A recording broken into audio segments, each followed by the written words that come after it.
Alright, so you just got your Baja, you got it back to the house, you got a big dent in your wallet, and now you're ready to rock and roll and get this thing rolling. First thing you want to do is, of course, go over your manual, get a little bit familiar with some of the newer, unfamiliar systems, and particular things about this vehicle.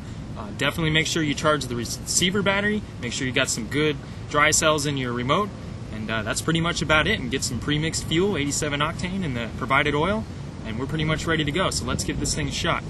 First thing, as always, turn on your transmitter. So there's a signal already going to the vehicle. Go ahead and turn on the Baja. Switch is right down there. Just make a once over. Make sure you got your steering. Make sure you got throttle actuation.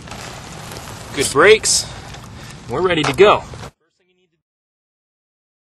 First thing we want to do is we want to get this primer bulb filled with fuel. So the carb got some fuel. There it is, right there. Maybe once after that. Next thing you want to do is you want to go ahead and apply your choke, put it in the vertical position. We're going to pull the pull start just a couple times until we hear it fire. Like that. Now you turn your choke off, back to the vertical position. She should fire. Simple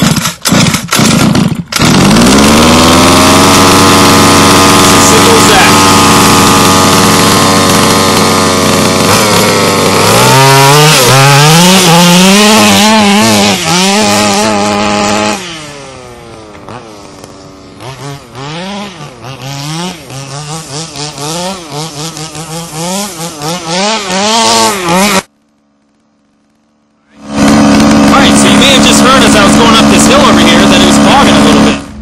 Unlike your nitro friends, these guys are really finicky with the needle valves. Very small increments. Generally speaking, about a 1/16 of a turn is the increments that you'd want to adjust these in. Your low end is indicated with the smaller screw that has the L over it. If your idle is a little loppy, you might need to lean it out just a tad. If your idle's too fast, you might want to richen it up just a tad. Generally speaking, only about this much right here.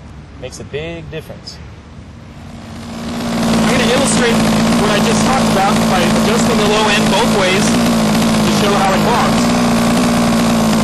If you richen it too much, you notice your idle gets really loppy, it's too much fuel. You go back, you go too lean, you start speeding your idle up because you're starving the engine of fuel. Neither of which you want. You want the sweet spot in the middle.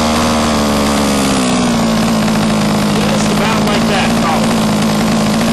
Now that we've adjusted the low end, we can adjust the high end, which is what we were having a problem with going up this hill. So now what we need to do is go ahead and adjust that high end jet. That is indicated here with the H above the needle, the bigger one, or the one to the left if you're looking at the carburetor on this side. We're going to lean it out just about a 1/16 of a turn, and I think we'll see a little bit of difference on the high end. Alright, let's see what it did.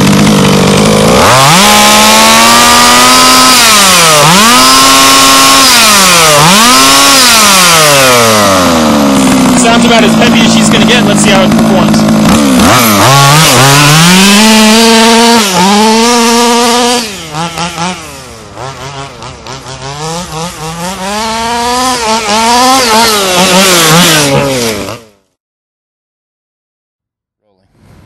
Alright, so we just went through the starting procedure and maybe nothing's working. It just doesn't want to start. Maybe it doesn't even sound like it wants to even fire.